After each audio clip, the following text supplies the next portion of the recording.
Chilli চিকেনের সেই special মশলাটার কথা মনে আছে? সেই আমি যেদিন চিলি চিকেন বানিয়েছিলাম সেদিন তোমাদেরকে বলেছিলাম আমি একটা স্পেশাল মশলা ব্যবহার করি, যেটা নিয়ে তোমরা এত প্রশ্ন করেছিলে। আজকে সেই সিক্রেট মশলার রেসিপিটাই তোমাদের সাথে শেয়ার করব। প্রথমে একটা মিক্সিং জারে নিয়ে নাও দারচিনি, স্টার, এলাচ, লবঙ্গ আর মৌরি।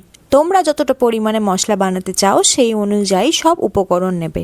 এই মশলাটা চাইলে অনেকটাও বানিয়ে স্টোর করে রাখতেই পারো।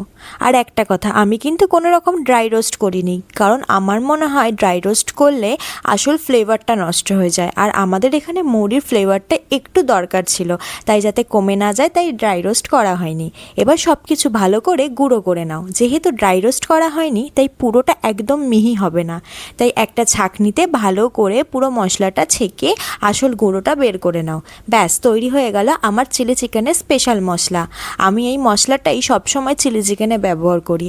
একবার ট্রাই করে দেখো, চিলি চিকেনের টেস্ট সত্যিই দুগুণ বেড়ে যাবে। ট্রাই করলে অবশ্যই আমায় জানাবে কেমন লাগবে।